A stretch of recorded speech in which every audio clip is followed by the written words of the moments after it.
My name is Arlene Herson, and I am here at the studio of Lynn University on behalf of the Boca Raton Historical Society and Museum.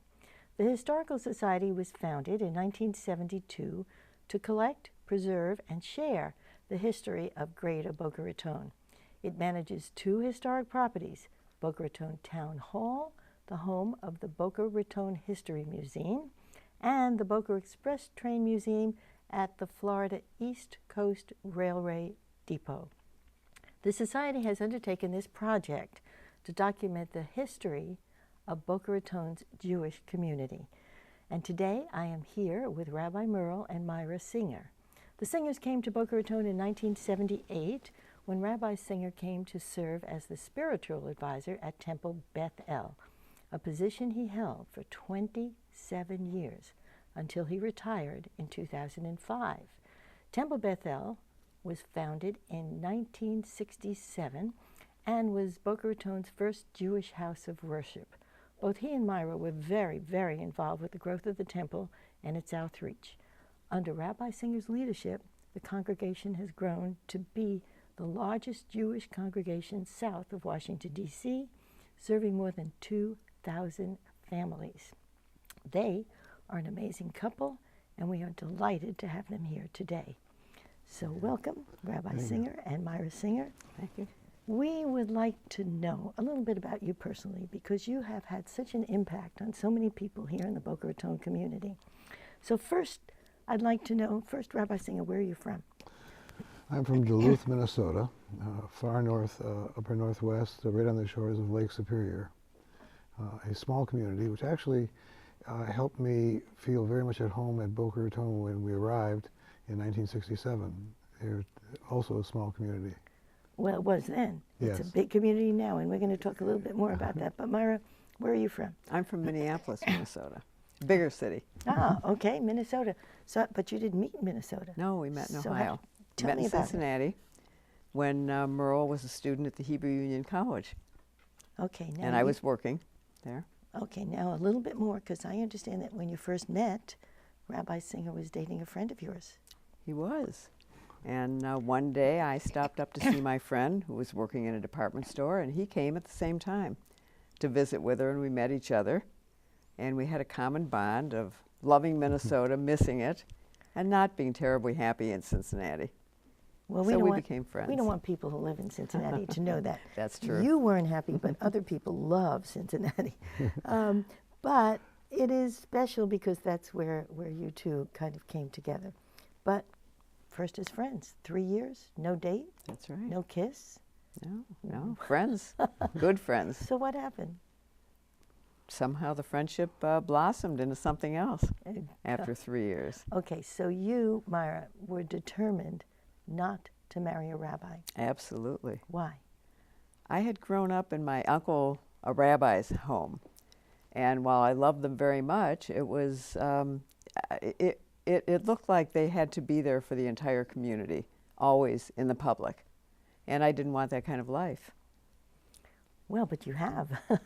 However, you did mention to me, too, that the rabbis that you mentioned were all kind of stiff and not very much fun. Then you met this That's right. incredible man. And he was very different. Very He was a different, lot of fun, and he was my best friend. which is great. So I forgave him for being a rabbi. So Rabbi Singer, what made you decide to be a rabbi?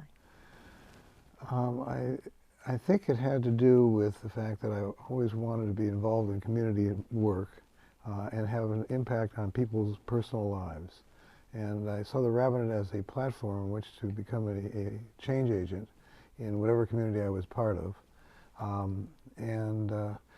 It was also, I think, a factor of the times. I was in school in the 1950s when they called this the dead generation. I remember being once interviewed by a college newspaper where they said, you're part of the dead generations. And I looked at them and thought that was a stupid statement. And I gave an equally stupid answer and said, no, I'm not dead, not dead yet.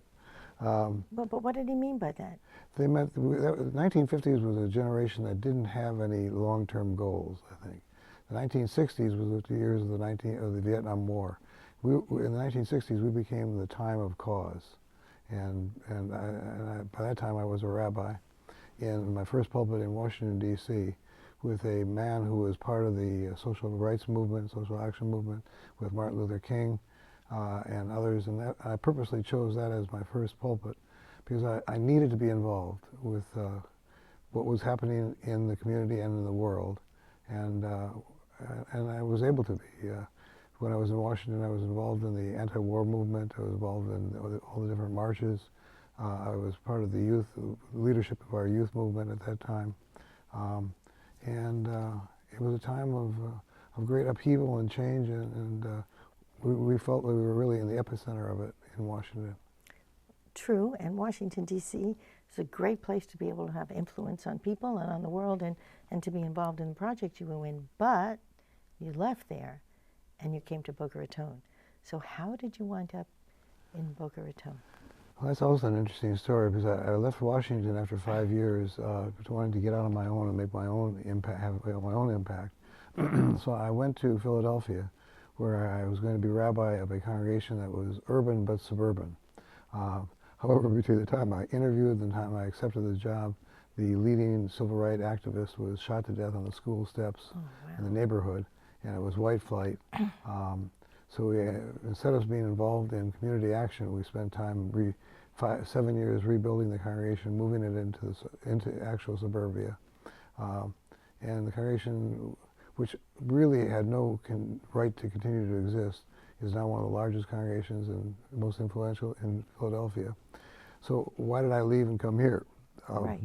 That goes back to 1977. As I indicated, I had been very involved in the youth movement early in my career.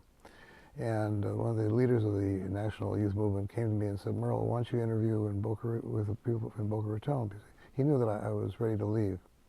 And I looked at him in a straight face. I said, "Where's that?" I had no earthly idea where Boca Raton was. He says, "It's in Florida." I said, "Oh, heck, I'm too young to retire. I'm not interested." He said, "Just do me a favor, meet the people from Boca Raton who are here at this national convention." I said, "All right, you're asking me to do that, I can do that." I went up and I sat and I met with the leadership, and I came back so excited. The level of talent, the expertise, the community involvement back from where they moved was so intense and so expressive that I knew that this was going to be an opportunity for some great congregational work in life. It's the truth.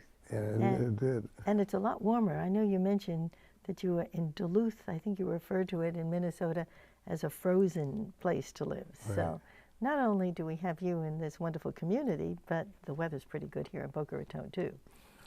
That's true. And people often would say that, "Did you move here for the weather?" And I honestly have to say, no. Yeah. I moved here for the community. And it was a time of community making and building when we arrived. And it was, time was ripe, and we were fortunate to be in the right place at the right time. You know, interesting. So you came here as the rabbi, which, Myra, meant you were the, how do I say it right? The What? The Rebbitzin. The Rebbitzin? The Rebbitzin. Okay, thank you very much. So the Rebbitzin, the wife of the rabbi, you have certain duties. So what's it like to be the Rebbitzin? I really didn't have any duties particularly. Merle and I always had an understanding that I would be or do whatever I wanted to be or do, and no particular obligations. He was the one that was hired to be the rabbi, and it was very comfortable that way. Yeah, so when you say you wanted to be whatever you wanted to do, what did you want to do? I worked. As what? I worked some as a psychiatric social worker, and then later I sold real estate. I entertained as I wanted to. We did a lot of that because we enjoyed having people over. And we always had people over for Shabbat dinner, and we always had speakers over. When you had interfaith weekends, we always enjoyed having people from the other congregations and the clergy. Those are the things that I would have wanted to do. Right. Anyway, but I felt no obligation particularly, and we lived quite a different life from how it had been in other generations because the community wasn't all around us, and our home didn't have to be open to everybody all the time. Yeah, but you were both available for people, and certainly Rabbi Singer was. No, sure. He was you know, probably one of the available. only clergy without an Yeah. unlisted phone number, because Oh, he felt interesting. that he Yeah. needed to be available if somebody needed him. Okay, so you came to Boca Raton in 1978, Yes. and the Temple Bethel had just built this new building in 1977. So you were here in the very, very beginning of the growth of Temple Bethel. But before then, because we need to talk about what Boca Raton was like before you came. As a matter of fact, Rabbi Singer, you've done a video on the Jewish history of Boca Raton, which is an amazing video, and that will be available as part of this project.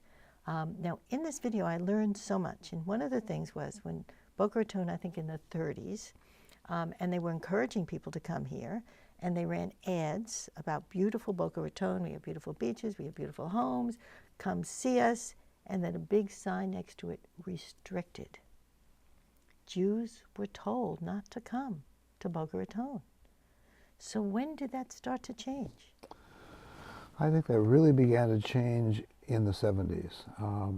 The temple was founded, interestingly enough, by a Catholic nun who was then president of Marymount College, which is the predecessor for Lynn University. There were a few Jews who were here.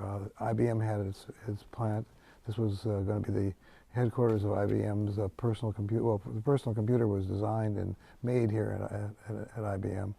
And many of the engineers, or a number of the engineers, were Jewish who had come at that time. Sociologically, it was a fascinating time for Boca Raton and America itself.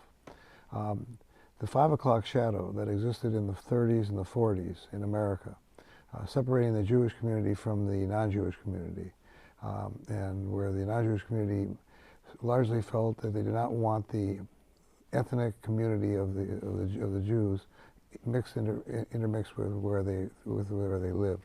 So as Sally Ling in her book says, as Boca Raton was racially segregated, it was theologically segregated too, or that was the plan. But in the 1970s, after the 60s and after the Vietnam War, and the people began to realize that social inequities of the black-white, and religious inequities that existed was not going to be tolerated anymore. The people who wanted to maintain a pure Boca Raton, segregated Boca Raton, realized that times were changing, and either they change with the times or they leave.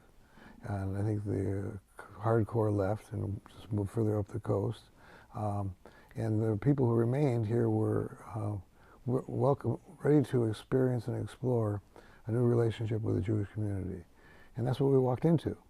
So I walked into a community that was very, very accepting and warm and welcoming. In fact, one incident will probably tell the tale. I came here in 78, but in 1980, the congregation had grown to the size that we had to have 2 services for the High Holy Days. It was in the middle of my sermon in the first service on Kol Nidre night, the sacred night of the Jewish year. When I felt a tap on my shoulder, I turned around. It was the executive director with a finger like, come with me. Moved away from the microphone. He said he just received word from the Boca Raton Police Department that there was a bomb in our building set to go off in 5 minutes. So I just went back to the microphone and said the service is now over, and asked everybody, invited everybody to leave, which they all did very quickly and safely. The bomb was a hoax. Fortunately, the phone call was a hoax. But then what happened next was fascinating. We looked at ourselves, looked at what we're going to do now. We had a service coming in within an hour's time. There was not time to call it off for an hour and a half. We then looked across the street, and there was St. Joan of Arc. Within a matter of minutes, the pastor, there was Father Pusek, Ron Pusek, opened up the building, welcomed us in, and we had one of the most moving services of my rabbinic career. Without prayer books. Oh, interesting. It showed the extent of spiritual understanding that existed in the community, particularly the next morning. Because the next morning, the newspaper carried a story of Father Pusek saying, not in my community.